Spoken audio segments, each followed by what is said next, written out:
Ông bố chồng đúng là quá đáng đến mức này rồi. Ông ta muốn ép con trai lớn giúp Soja trông cặp song sinh, nên đem chuyện của Nashima và con cái ra nói.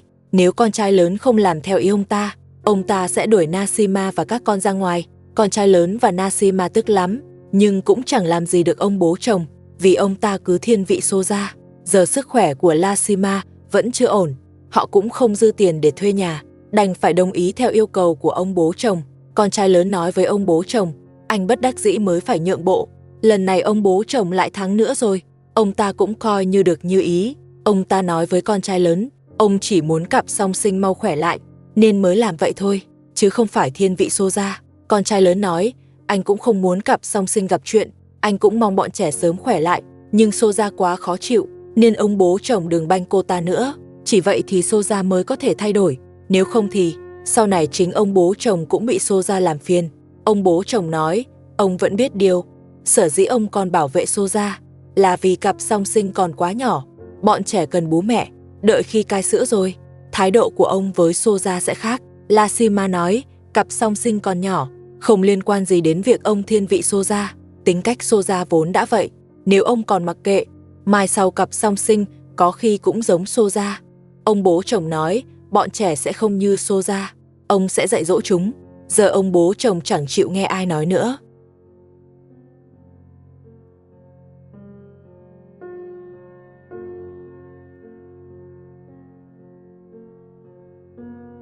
Con trai lớn thấy ông bố chồng vẫn không có ý định thay đổi gì, nên anh ngồi xuống bậc thềm. Ông bố chồng thấy vậy liền hỏi, sao thế? Không phải anh đã đồng ý đi trông cặp song sinh rồi à? Con trai lớn nói, anh bực trong lòng, muốn nghỉ chút rồi mới đi. Ông bố chồng không cho anh nghỉ. Con trai lớn nói, nếu ông vẫn đối xử với Soja như vậy, thì dù anh có đi, anh cũng không giúp trông cặp song sinh. Ông bố chồng nói, ông đã nói rồi, đợi cặp song sinh lớn lên sẽ thay đổi. Nhưng con trai lớn vẫn không đồng ý. Ông bố chồng lại nói, đợi khi cặp song sinh khỏe lại, ông sẽ đổi thái độ với Soja. Ông còn hứa với con trai lớn, hứa chắc chắn sẽ thay đổi. Ông bố chồng vỗ ngực cam đoan với con trai lớn, đợi khi cặp song sinh khỏe hẳn, ông sẽ không banh Soja nữa. Lúc này con trai lớn mới đứng dậy đi. Anh còn dặn ông bố chồng, đợi khi Soja về, vẫn phải để cô ta ở kho, bảo ông bố chồng đừng đổi ý nữa. Con trai lớn cũng dặn Nashima, ở nhà nhớ lo cho bản thân và mấy đứa nhỏ. Ông bố chồng bảo con trai lớn đi nhanh đi, không đi nữa là trời tối mất. Con trai lớn đi rồi, ông bố chồng cũng thở phào. Ông nói với Nashima tuổi ông đã lớn, việc trong nhà lại nhiều, tất cả do hai đứa con trai chẳng nên thân. Ông dù sao cũng có 2 căn nhà, vậy mà chúng lớn rồi, lại chẳng có nổi nhà riêng. Nếu chúng có nhà của mình, thì nhà đã không rối vậy. Nashima nói, cô có cách giải quyết. Cô nói với ông bố chồng, ông có 2 căn nhà, nên chia cho con trai lớn và Abu, cho Abu dọn về ở. Dù sao nhà đều ở trong làng, ông muốn ở đâu thì ở. Sau này nếu ở với cô, thì cô sẽ chăm ông. Nếu ông ở bên Abu, cô tin vợ cả cũng sẽ chăm ông cũng đỡ phiền lòng hơn. Ông bố chồng nói, chuyện không đơn giản như Nashima nghĩ, giờ nhà vẫn trong tay ông, con trai lớn và Abu còn không nghe ông. Nếu chia nhà cho họ rồi, họ càng chẳng nghe lời ông. Lúc đó ông và ba mẹ chồng có khi không có chỗ dựa. Nashima nói với ông, chỉ cần ông chia nhà, cô chắc chắn sẽ chăm ông đến cùng, không bỏ mặc đâu. Cô hiểu vợ cả cũng không đuổi ông và ba mẹ chồng ra ngoài đâu, còn người khác thì cô không dám chắc. Ông bố chồng nói, giờ chỉ còn 1 căn kia đang cho Maria ở, phải đợi hợp đồng thuê hết hạn, ông mới tính tiếp. Theo tôi thấy, ông bố chồng chỉ đang lảng tránh thôi. Nếu ông thật sự đồng ý với Nashima, thì đã không để Maria ở miễn phí lâu vậy. Ông bố chồng vẫn có tính toán riêng.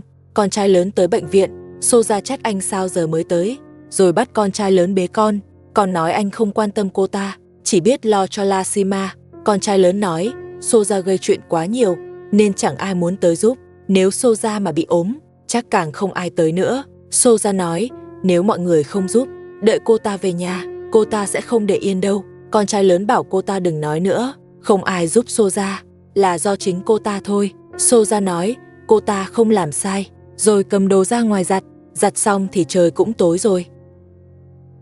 Nashima vừa nằm nghỉ, ông bố chồng đã thúc cô làm việc nhà. Ông nói, giờ ba mẹ chồng không ở nhà, thì mọi việc phải để Nashima làm hết. Hóa ra sáng sớm, ông bố chồng đã đuổi ba mẹ chồng ra ngoài, bảo bà tới bệnh viện trông cặp song sinh bị ốm. Ông bố chồng nhìn còn sốt ruột hơn ai hết, không biết lời hứa hôm qua với con trai lớn còn tính hay không. La Sima vào bếp rửa bát buổi sáng. La Sima đúng là quá vất vả, cơ thể còn chưa hồi phục, vẫn phải lo cho ông bố chồng lười biếng. Rửa bát xong, ông bố chồng lại bảo cô, nhân lúc Soja chưa về, dọn kho thật sạch sẽ, đợi khi Soja về, cô ta sẽ không còn lý do để không ở kho nữa. Theo tôi thấy, ý ông bố chồng nói ra không đơn giản vậy đâu. Có thể ông đang lợi dụng La Sima để làm việc thay Soja, hoặc còn có tính toán khác nữa. Tóm lại tôi thấy, ông bố chồng chẳng có ý tốt, vì từ trước tới nay, ông ấy luôn như vậy, chưa từng làm được chuyện gì tử tế. La Sima nói với ông bố chồng, một mình cô không thể dọn kho được, với lại cái kho đó là của Soja, cô cũng không muốn dọn giúp. Nếu ông bố chồng muốn tự dọn, thì cô cũng không ngăn. La Sima nói vậy rất đúng, tôi cũng ủng hộ cô ấy. Soja hay bắt nạt La Sima, vậy sao La Sima phải dọn kho cho cô ta? Cái ý tưởng kỳ cục này, chắc chỉ ông bố chồng mới nghĩ ra được. Xem ra ông ấy vẫn không thay đổi, bắt La Sima dọn kho mà gọi là quan tâm, chỉ là muốn lấy lòng Soja thôi. Dù ông bố chồng nói gì, La Sima vẫn không đồng ý. Ông bố chồng đành nói, đợi con trai lớn về, ông sẽ nói chuyện với con trai lớn. Ông tin con trai lớn sẽ hiểu ý ông. Con trai lớn về rồi, ông bố chồng gặp liền hỏi cặp sinh đôi sao rồi. Con trai lớn nói, cặp sinh đôi đang điều trị nên không sao nữa, chắc khoảng 2 ngày là khỏe lại. Ông bố chồng nói chưa khỏi hẳn. Sao con trai lớn đã về rồi, sao không ở lại chăm Soja với tụi nhỏ? Con trai lớn nói, ba mẹ chồng đã qua đó rồi nên tôi về. Tôi lo La Sima ở nhà một mình, không ai hỗ trợ ông. Ông bố chồng nói, ông không cần ai chăm, ông vẫn khỏe lắm. Nói vậy mà ông cũng không thấy ngại. Ông bố chồng đúng là dối thật, ông còn muốn con trai lớn tiếp tục ra bệnh viện chăm cặp sinh đôi. Nhưng con trai lớn nhất quyết không đồng ý. Anh nói với ông, hôm qua anh đã thức cả đêm chăm rồi, anh mệt và cần nghỉ ngơi. Nói xong anh tựa vào quầy. Ông bố chồng nói, con trẻ mà đã kêu mệt, chắc là dạo này anh thiếu vận động. Hồi ông còn trẻ như anh, ngày nào cũng làm ngoài đồng vẫn không thấy mệt, còn tích góp cho anh và Abu được ít tiền.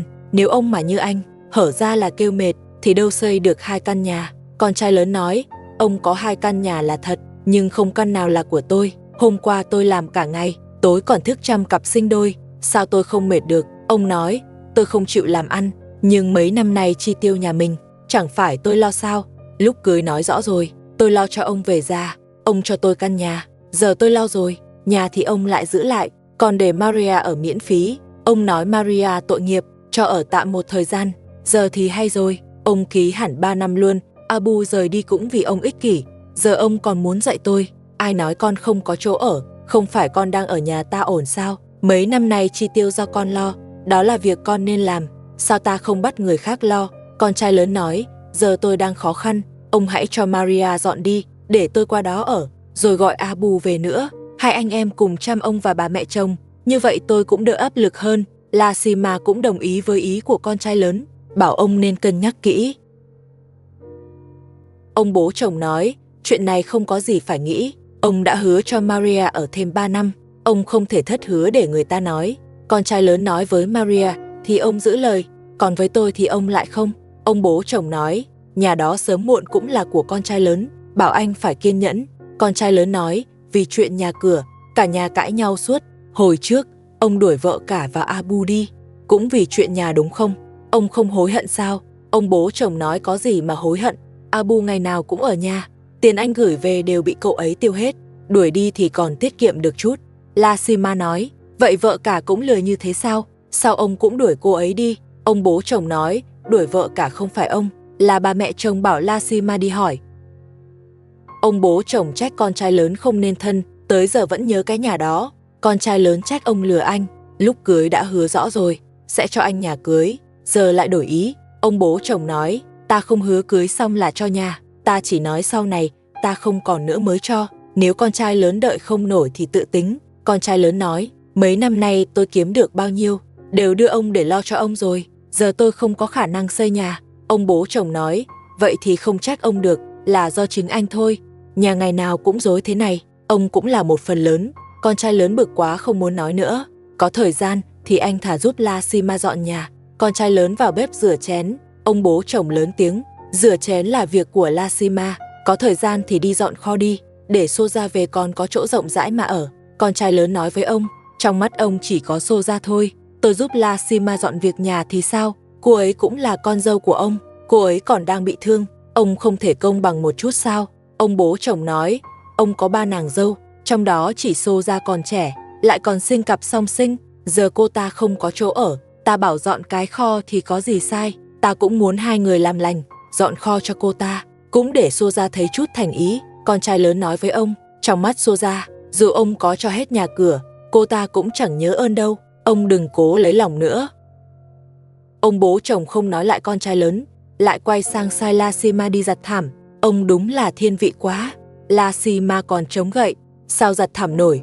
Con trai lớn nói với ông, nếu ông ở nhà rảnh quá, thì đi tìm bà mẹ chồng, cùng bà ấy ra bệnh viện chăm cặp sinh đôi, cũng coi như đổi không khí. Đừng đứng đây nhìn tụi tôi nữa, dù ông không sai La Sima làm, cô ấy vẫn sẽ tự làm việc vừa sức. Ông bố chồng nói, ông chân tay yếu rồi, nếu trẻ lại 10 mấy tuổi, ông đã tự đi chăm cặp sinh đôi rồi, không cần ai giúp. Con trai lớn không muốn ông cứ sai La Sima mãi, nên bảo La Sima ra sân đi lại một chút. La Sima cũng hiểu ý anh, nên nói quần áo của bọn trẻ cần giặt rồi. Cô ra giặt đồ, bảo con trai lớn qua phụ một tay.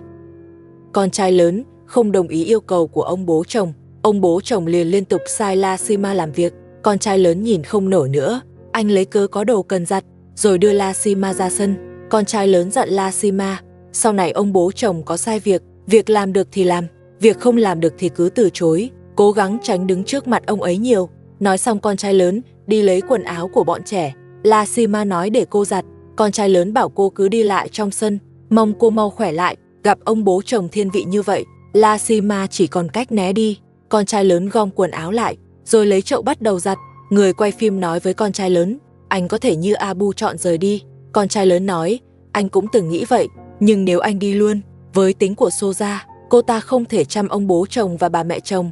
Với lại dù anh có rời đi, ông bố chồng vẫn sẽ đòi tiền sinh hoạt, đã phải đưa tiền cho ông ấy, mà còn phải thuê nhà thì tốn kém lắm. Thôi cứ đợi thêm đã. La Sima cũng không ngồi yên, con trai lớn không cho cô giặt đồ, nên cô cầm chổi ra quét dọn sân. Con trai lớn nhìn thấy, anh liền đi tới lấy chổi lại, bảo chờ anh giặt xong rồi mới dọn sân. La Sima nói, con trai lớn cũng mệt rồi, cô có thể dọn sân giúp anh. Người quay phim không làm phiền nữa, rồi đi tới bệnh viện. Cặp sinh đôi đã cười rồi, xem ra tụi nhỏ gần khỏi hẳn. Soja vẫn than phiền con trai lớn bỏ đi, không nói gì. Bà mẹ chồng nói con trai lớn còn có việc, anh ấy phải đi làm, không phải tôi đang ở đây giúp cô sao? Soja nói, bà mẹ chồng ở đây chẳng giúp được gì, nhất là ban đêm, cô ta thích ngủ buổi tối, toàn trông chờ con trai lớn chăm cặp sinh đôi. Giờ con trai lớn đi rồi, ban đêm chẳng còn ai chăm tụi nhỏ nữa. Bà mẹ chồng nói cô thích ngủ, thì tôi cũng thích ngủ. Ban ngày tôi đã bế tụi nhỏ cả ngày rồi, ban đêm đừng trông chờ tôi canh tụi nhỏ, con trai lớn không ở đây giúp là đúng. Sáng sớm ông bố chồng lại bắt đầu gây chuyện với con trai lớn và La Sima. Ông nói với con trai lớn, cặp sinh đôi bị bệnh là vì tụi nhỏ sống tách khỏi Soja. Soja ở kho, cặp sinh đôi ở nhà lớn, muốn Soja chăm tụi nhỏ tốt hơn. Ông quyết định để con trai lớn và La Sima ở kho, còn Soja và cặp sinh đôi ở nhà lớn. Ông bố chồng nghĩ vậy thật khó hiểu. Mới có một ngày, ông lại quay về banh Soja. Con trai lớn nói ông, không thể làm vậy được, La Sima vẫn chưa hồi phục, sao có thể ở kho, với lại nhà tôi có 4 người, kho làm sao đủ chỗ, thôi ông đuổi chúng tôi đi luôn cho rồi. Ông bố chồng nói, ông không đuổi ai cả, ông làm vậy chỉ vì cặp sinh đôi, tụi nhỏ còn bé, không thể thiếu Soja ở bên.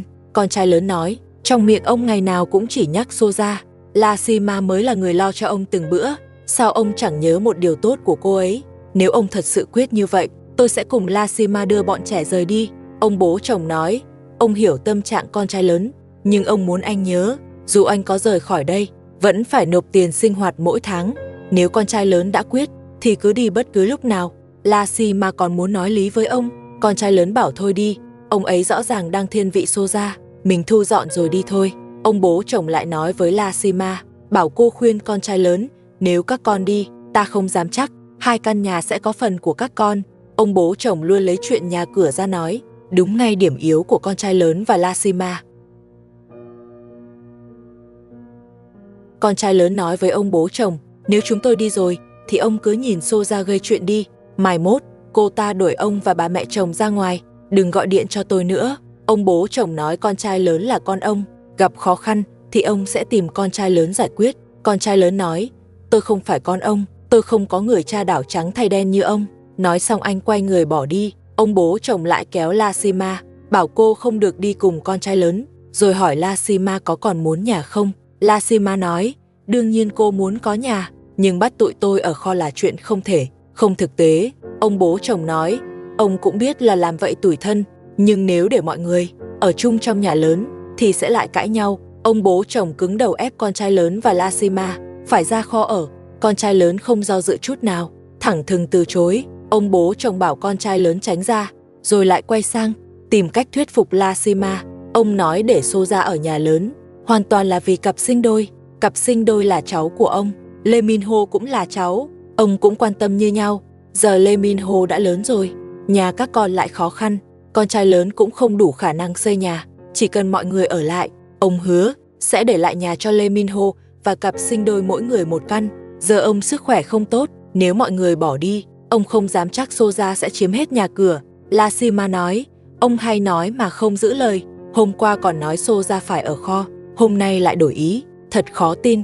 Ông bố chồng nói, lần này là thật, chỉ cần mọi người ở lại thì Lee Min-ho sẽ có nhà, ông sẽ để nhà cho hai đứa cháu, để Lasima và con trai lớn không còn phải lo chuyện nhà cửa nữa. Con trai lớn bảo Lasima đừng nghe ông bố chồng dụ dỗ, ông ấy là người hay thay đổi. Ông bố chồng nói, tuổi ông đã cao, ông cũng cần có người chăm sóc, nếu họ rời đi, Soja sẽ ôm hết mọi thứ về mình. Đến lúc đó ông bố chồng cũng bất lực, thấy họ có vẻ dao động, ông bố chồng liền đề nghị làm giấy tờ cho họ, chỉ cần Lasima chăm sóc ông ấy tốt, đợi đến khi hết hạn thuê nhà của Maria, ông sẽ trả lại căn nhà trước đó cho họ, để họ dọn qua ở. Con trai lớn và Lasima giờ không còn cách nào tốt hơn, chỉ đành tạm tin ông bố chồng, rồi ông ấy liền giục họ dọn kho, chuyển vào ở vì Soja sắp dẫn cặp sinh đôi về rồi. Ông bố chồng lại nói với con trai lớn, ta đã để nhà cho Lee Min-ho, vậy là giải quyết được chuyện lớn cho con trai lớn. Sau này con trai lớn chỉ cần lo cơm áo thôi, không cần vất vả như trước nữa, còn có thể ở lại đây chăm ông ấy. Con trai lớn đứng ở cửa kho nhìn vào, rồi nói với ông bố chồng kho nhỏ quá, 4 người tụi con không thể ở nổi. Ông bố chồng bảo con trai lớn, mang hết đồ không cần ra ngoài vứt đi, có vậy trong đó mới rộng hơn. Con trai lớn nói với ông bố chồng, trừ khi vứt sạch toàn bộ đồ trong đó thì mới đủ chỗ ở. Ông bố chồng nói, vứt hết thì không được. Ông bố chồng cứ thử giới hạn của con trai lớn, thấy con trai lớn không vui, ông lại đề nghị chỉ để con trai lớn và Lasima ở trong đó, còn hai đứa nhỏ sẽ ở với ông. Con trai lớn còn muốn bàn thêm điều kiện, nhưng bị ông bố chồng thúc giục nhanh dọn kho và nói Soja sắp về rồi. Tính toán của ông bố chồng đúng là khéo, ông bắt con trai lớn dẫn Lasima ở kho, còn ông và Soja ở nhà lớn. Nhà có ông bố chồng kiểu này, ai cũng khó sống yên ổn. Con trai lớn nói với ông bố chồng, anh sẽ vứt bớt đồ không cần trong kho. Ông bố chồng nói, đồ đó vẫn dùng được, vứt đi thì phí, bảo con trai lớn gom lại một chỗ, như vậy chiếm ít diện tích hơn. Con trai lớn nói, dù có dồn lại, cũng rất khó đủ chỗ cho hai người. Ông bố chồng bảo đặt sao, thì con trai lớn tự quyết, nhưng tuyệt đối không được vứt đồ. Lasima nhìn đống đồ lộn xộn, rồi hỏi con trai lớn, giờ phải làm sao? Con trai lớn nói, đợi ông bố chồng vào phòng khách thì mình vứt. Ông bố chồng nghe được, lại đi tới nói với họ, đồ trong kho ông đều nhớ rõ. Đợi con trai lớn dọn xong, ông sẽ quay lại kiểm tra, nếu thiếu món nào thì chuyện căn nhà của Lee Min-ho coi như không còn. Ông bố chồng cứ thích làm mọi thứ rối lên, ông làm vậy chỉ là gây khó cho con trai lớn, bắt con trai lớn vì nhà lớn mà nhịn. Con trai lớn đành chấp nhận vì muốn Lee Min-ho có nhà. Trong kho để đủ thứ đồ, con trai lớn mang mấy cái chậu hỏng và mấy thứ vỡ cũ ra ngoài. Mấy thứ đó đúng là bỏ đi được, ông bố chồng cũng chẳng thể nói gì. Trong lúc họ dọn kho, ông bố chồng đứng cạnh giám sát xem họ có làm đúng ý ông không. Ông bố chồng đúng là không cần thiết phải làm khó họ như vậy. Một lúc sau kho dọn gần xong, họ vào phòng ngủ, lấy chăn của mình ra trải xuống, rồi tìm tấm vải lần trước mua để làm trần kho. Họ không dùng để làm chân, mà cắt thành một tấm rèm treo ở giữa kho để ngăn chỗ để đồ. Dọn xong nhìn kho gọn gàng hơn hẳn, trông sạch sẽ hơn nhiều, chỉ là vẫn quá chật, chỉ tạm đủ cho hai người ở.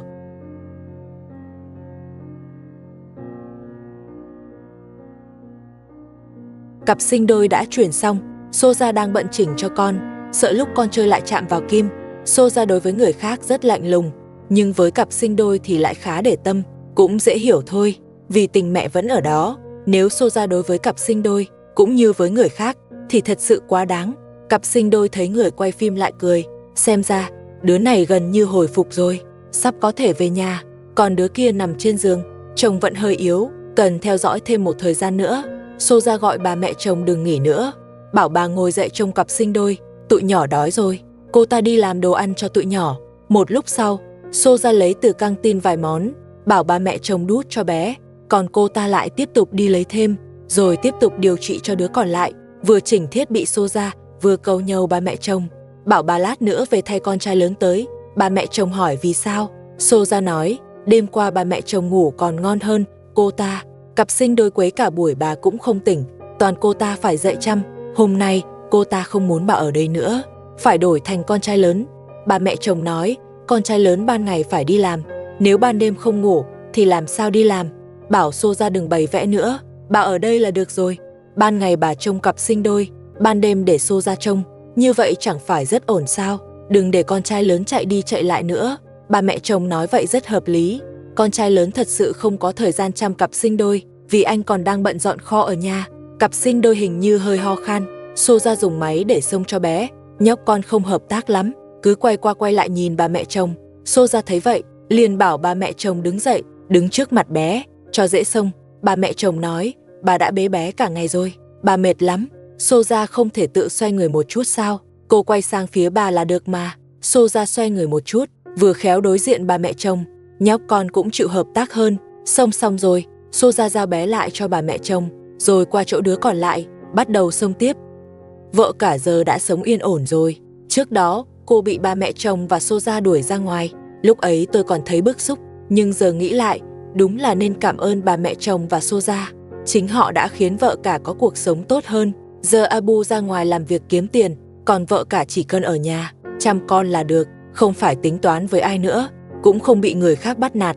Cuộc sống của vợ cả bây giờ không biết tốt hơn lúc ở nhà gấp bao nhiêu lần. Dù bây giờ ông bố chồng có sang mời, thì vợ cả chắc cũng không quay lại đâu. Chỉ có một điều không hay là ông bố chồng đã nói, ông sẽ để lại 2 căn nhà trong nhà cho Lee Min Ho và cặp sinh đôi. Vợ cả coi như không còn hy vọng gì, cô chỉ có thể cùng Abu tự cố gắng xây nhà thôi. Như vậy cũng tốt, nhà do mình tự xây mới yên tâm. Dù Soja hay ông bố chồng biết được, cũng không thể lấy mất của cô. Vợ cả cho bọn trẻ ăn xong, cũng chưa kịp rửa bát, đã chuẩn bị dẫn con lên núi nhặt quả rừng. Quả này vừa có thể ăn, cũng có thể mang lên phố đổi tiền. Muốn sớm có nhà riêng, vợ cả cũng bắt đầu cố gắng rồi. Ngoài trời gió khá lớn, trước khi đi, vợ cả mặc thêm áo cho từng đứa, sợ chúng nhặt quả bị gió lạnh rồi ốm. Xong xuôi hết, vợ cả dẫn các con xuất phát. Con gái cả xách thùng sắt đi trước, vợ cả dắt cô con gái nhỏ theo sau. Con gái cả lại lớn thêm rồi, vẫn rất hiểu chuyện. Hồi đó bị ba mẹ chồng đuổi ra ngoài, lúc đi đào măng, con gái cả đã giúp vợ cả rất nhiều. Giờ cũng vậy, đến nơi rồi, cô con gái nhỏ mệt quá ngồi phịch xuống đất. Vợ cả bắt đầu tìm quả dưới đất, xem có quả nào rụng từ trên cây xuống không. Bây giờ đúng mùa hái quả, người đi hái cũng rất đông. Những cành thấp gần như bị nhặt hết rồi, chỉ trên cao còn lác đác vài chùm.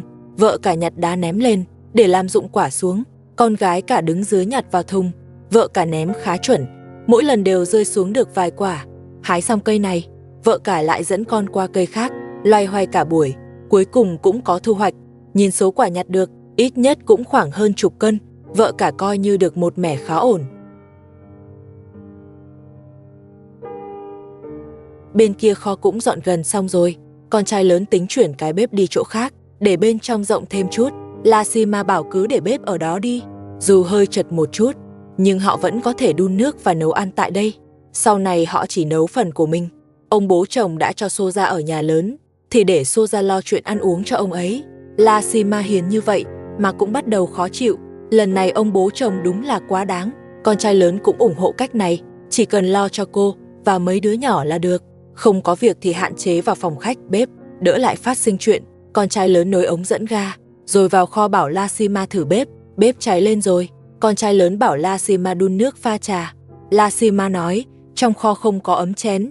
Con trai lớn bảo cô vào bếp lấy, chỉ lấy đồ của nhà mình thôi, còn lại cứ để trong bếp, lấy nhiều quá lại phiền. Lasima bước vào phòng khách, ông bố chồng hỏi, cô không ở kho sao? Sao lại vào đây nữa? Lasima nói với ông ấy, cô đã dọn kho xong rồi, chỉ vào lấy đồ pha trà thôi. đợi mang đủ đồ dùng cần thiết, qua bên đó xong, cô sẽ không vào nữa. Ông bố chồng nói, bảo họ lấy thêm một bộ bát đũa và ấm chén. Sau này, ông cũng sẽ ăn cùng Lassima. Ông bố chồng đúng là ích kỷ, đã đẩy Lassima ra kho. Giờ còn muốn cô lo cả ăn uống cho ông, tính cũng quá đẹp rồi. Con trai lớn mang chăn nệm ra, nói với ông bố chồng họ sẽ chuyển ra kho ở, và nhắc ông đừng quên lời hứa. Ông bố chồng bảo con trai lớn cứ yên tâm, ông sẽ để lại một căn nhà cho Lee Min Ho. Ông còn nói, bảo con trai lớn nhớ đưa tiền sinh hoạt hàng tháng. Ông bố chồng tính toán thật kỹ, coi như nửa đời sau dựa vào con trai lớn rồi. Lassima cầm ấm chén đi ngang qua, ông bố chồng nói với cô, bảo pha trà xong thì mang qua cho ông. Lassima đáp cô chưa pha trà, giờ chỉ đang thu xếp đồ thôi. Rồi cô gọi Lee Min Ho đang ngồi dưới đất, bảo con cùng cô ra kho, đừng làm phiền ông bố chồng nghỉ ngơi. Lee Min Ho đến kho, con trai lớn nói với con, từ nay bố và Lassima sẽ chuyển qua đây ở. Kho không đủ chỗ cho cả nhà 4 người, con và em gái tối sẽ ngủ với bà mẹ chồng, ban ngày thì qua đây chơi. Nói xong con trai lớn lại vào phòng. Gia đình con trai lớn đúng là đủ mặt, giờ cô con gái nhỏ cũng qua rồi. Con trai lớn vui vẻ bế con, rồi ngồi xuống trong kho. Anh cũng bảo Lassima ngồi xuống.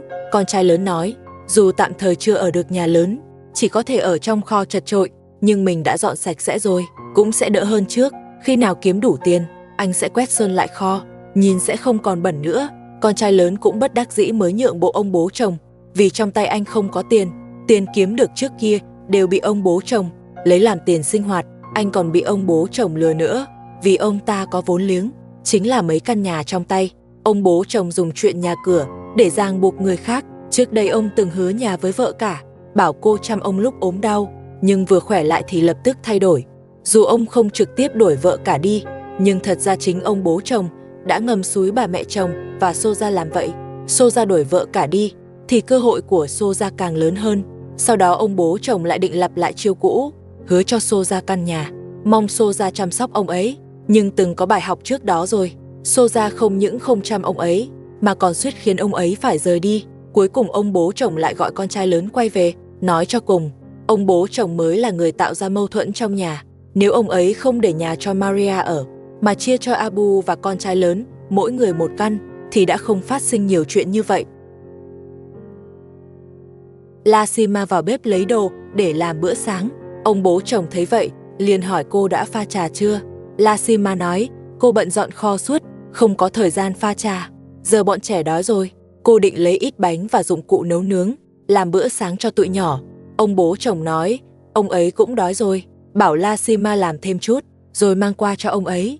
Lassima không đáp lại. Ông bố chồng biết mình đang khó nói, nên lại nói với Lassima. Ông ấy cũng bất đắc dĩ thôi, mới bắt họ ở kho, mong Lassima hiểu cho. Giờ ông ấy sức khỏe không tốt, không muốn xô ra vì chỗ ở mà. NGI nào cũng làm ầm lên, ông ấy cần yên tĩnh. Lassima bảo ông cứ nằm nghỉ đi, lát làm xong cô sẽ gọi ông ăn. Lassima cầm bánh đi ngang qua, trước mặt ông bố chồng, ông ấy vẫn không quên nhắc cô, làm xong thì mang sang cho ông. Lassima miệng thì đáp vâng, nhưng cuối cùng vẫn không mang qua, cũng không gọi ông bố chồng sang ăn. Lassima làm vậy là đúng, lần này đáng được khen, cứ để ông bố chồng ngồi chờ ở phòng khách đi. Lassima mang bánh vào kho, con trai lớn hỏi hôm nay ăn gì. Lassima nói, cô còn lấy được vài quả trứng, định xào cho bọn trẻ ăn. Con trai lớn bảo cô ngồi xuống nhanh, bọn trẻ đói rồi. Lassima nói với anh, ông bố chồng vẫn đang nằm chờ ngoài kia, bảo làm xong thì mang qua cho ông ấy. Con trai lớn bảo Lassima đừng vội để ý ông ấy, cứ để ông ấy chờ, đợi mình ăn xong rồi tính. Xem ra con trai lớn cũng không hài lòng nữa rồi. Những ngày ông bố chồng chỉ chờ sẵn, rồi đợi người khác lo hết chắc sắp hết rồi. Như vậy cũng tốt, đỡ chiều quá thành quen. Ông bố chồng lúc nào cũng muốn làm ông chủ trong nhà. Lần này cứ để ông ấy đói một chút, xem ông ấy phản ứng ra sao. Con trai lớn đem chảo đi rửa, Lassima ngồi dưới đất đập trứng. Cô còn dặn hai đứa nhỏ, chuyện vừa nói với con trai lớn, đừng kể lại cho ông bố chồng và bà mẹ chồng nghe, không thì lại phiền nữa. Hai đứa con nhỏ, không biết có hiểu không? Con trai lớn đặt chảo đã rửa lên bếp, Lassima cũng đập trứng xong. Con trai lớn nói, bảo Lassima dẫn các con ra ngoài rửa tay, anh sẽ xào trứng cho tụi nhỏ. Trứng xào xong, con trai lớn cho Lee Min Ho ăn trước, anh còn dạy Lee Min Ho cách kẹp bánh với trứng. Con trai lớn làm bố cũng tạm ổn, ít nhất còn tốt hơn ông bố chồng. Anh chịu ở lại kho, cũng là vì muốn Lee Min Ho có căn nhà đó. Một lúc sau, La Sima dắt cô con gái nhỏ, rửa tay xong vào, rồi cũng ngồi xuống. Con trai lớn gọi mọi người ăn đi, rồi anh lại lo bày bát đũa cho La Sima. Con trai lớn nói, ở kho đúng là thiệt thòi cho La Sima, mong cô hiểu cho anh. Giờ anh chưa có nhà riêng, ra ngoài thuê cũng tốn tiền, chi bằng chịu khó một thời gian, đợi ông bố chồng giao nhà, rồi họ rời khỏi đây.